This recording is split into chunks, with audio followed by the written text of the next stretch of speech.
रामायण का एक छोटा वृत्तांत। एक रात की बात है, माता कौशल्या जी को अपने महल की छत पर किसी के कदमों की आहट सुनाई दी।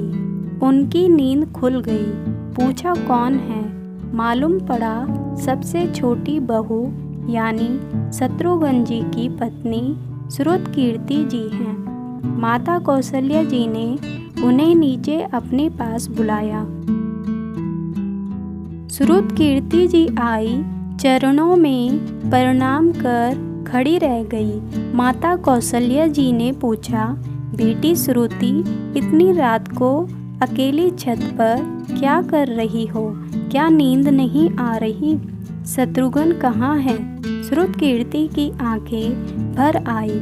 कौशल्या माँ की छाती से लिपट गई। बोली, माँ, उन्हें तो देखे हुए 13 बरस हो गए। सुनकर कौशल्या जी का हृदय कांप गया। तुरंत आवाज लगाई।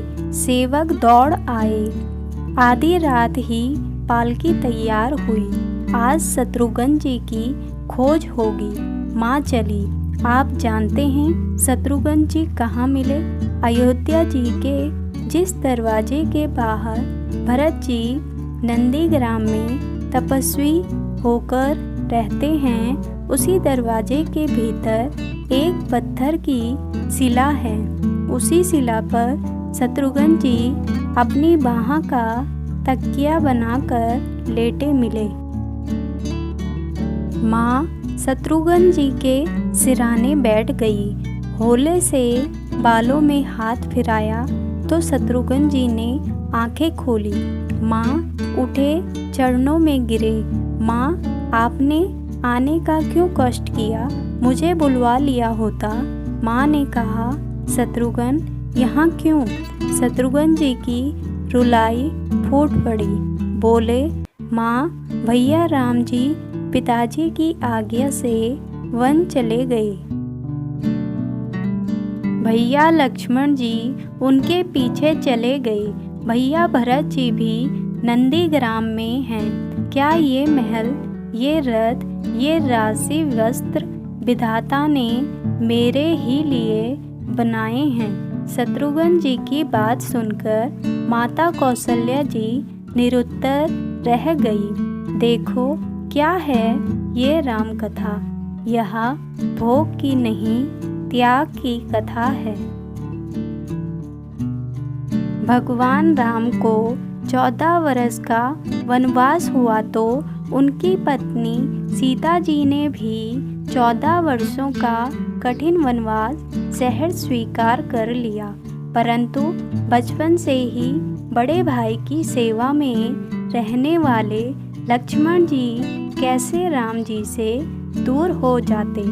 माता सुमित्रा से वन जाने की आज्ञा लेकर जब लक्ष्मण जी पत्नी उर्मिला के कक्ष की ओर बढ़ रहे थे तो सोच रहे थे कि माँ ने तो आज्ञा दे दी, परंतु उर्मिला को कैसे समझाऊंगा, क्या बोलूँगा उनसे। यही सोच विचार करके लक्ष्मण जी जैसे ही अपने कक्ष में पहुँचे तो देखा कि उर्मिला जी हाथों में आरती का थाल लेके खड़ी थी। उर्मिला जी बोली, आप मेरी चिंता छोड़ प्रभु श्री राम की सेवा में वन को जाओ। मैं आपको नहीं रोकूंगी। मेरे कारण आपकी सेवा में कोई रुकावट न आए, इसलिए साथ जाने की जिद भी नहीं करूंगी। जो बात कहने में लक्ष्मण जी को संकोच हो रहा था, परंतु उनके कुछ कहने से पहले ही उर्मिला जी ने उन्हें संकोच से बाहर निकाल दिया। वास्तव में यही पत्नी का धर्म है। पति संकोच में पड़े उससे पहले ही पत्नी उसके मन की बात जानकर उसे संकोच से बाहर कर दे। लक्ष्मण जी प्रभु श्री राम के साथ वन में चले गए, परंतु 14 वर्षों तक पत्नी उर्मिला ने एक तपस्विनी की भांति कठोर तप किया। वहाँ वन में लक्ष्मण जी प्रभु श्री राम एवं माता सीता की सेवा में कभी सोए नहीं, परंतु उर्मिला ने भी अपने महलों के द्वार कभी बंद नहीं किए और सारी रात जाग जाग कर उस दीपक की लौ को बुझने नहीं दिया। मेघनाद से युद्ध करते हुए जब लक्ष्मण जी को शक्ति लग जाती है और हनुमान जी उनके लिए संजीवनी बूटी का पर्वत लेकर वापस लौट रहे थे, तो बीच में अयोध्या के ऊपर से गुजरने के दौरान भरत जी ने उन्हें देखकर कोई मायावी राक्षस समझा और उन्होंने हनुमान जी को बाण मार दिया, जिससे हनुमान जी गिर जाते हैं। तब हनुमान जी सारा वृत्तांत सुनाते हैं कि सीता जी को रावण हर ले गया।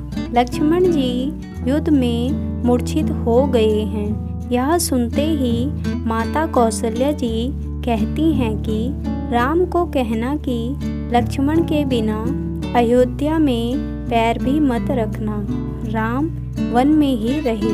माता सुमित्रा कहती हैं कि राम से कहना कि कोई बात नहीं, अभी शत्रुघ्न है, मैं उसे भेज दूंगी। मेरे दोनों पुत्र राम सेवा के लिए ही तो जन्मे हैं। माताओं का प्रेम देखकर हनुमान जी की आंखों से अश्रुधारा बह रही थी, परंतु जब उन्होंने उर्मिला जी को देखा तो सोचने लगे कि यह क्यों एकदम शांत और प्रसन्न खड़ी हैं। क्या इन्हें अपने पति के प्राणों की कोई चिंता नहीं? हनुमान जी पूछते हैं, देवी आपकी प्रसन्नता का कारण क्या है? आपके पति के प्राण संकट में हैं। सूर्य उदय होते ही कुल का दीपक बुझ जाएगा। उर्मिला जी का उत्तर सुनकर कोई भी प्राणी उनकी वंदना किए बिना नहीं रह पाएगा। उर्मिला जी बोली, मेरा दीपक संकट में नहीं है, वो बुझ नहीं सकता। रही बात सूर्योदय की, तो आप बेशक कुछ दिन अयोध्या में विश्राम कर लीजिए, क्योंकि आपके वहाँ पहुँचे बिना सूर्य उदित हो ही नहीं सकता। आपने कहा कि प्रभु श्री राम मेरे पति को अपनी गोद में लेकर बैठे हैं। जो योगेश्वर प्रभु श्री राम की गोदी में लेटा हो, काल उसे छू भी नहीं सकता। यह तो वो दोनों लीला कर रहे हैं। मेरे पति जब से वन गए हैं तब से सोए नहीं हैं। उन्होंने न सोने का प्रण लिया था, इसलिए वे थोड़ी देर विश्राम कर रहे हैं, और जब भगवान की गोद मिल गई तो थोड़ा विश्राम ज़्यादा हो गया, वे उठ जाएंगे।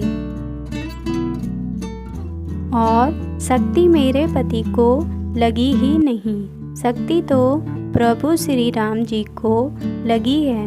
मेरे पति की हर श्वास में राम है, हर धड़कन में राम, उनके रोम रोम में राम हैं, उनके खून की बूंद बूंद में राम हैं, और जब उनके शरीर और आत्मा में ही सिर्फ राम है तो शक्ति राम जी को ही लगी, दर्द राम जी को ही हो रहा। इसलिए हनुमान जी आप निश्चिंत होके जाएं, आपके वहाँ पहुँचे बिना सूर्य उदित नहीं होगा। राम राज्य की नींव राजा जनक जी की बेटियां ही थी, कभी सीता तो कभी उर्मिला।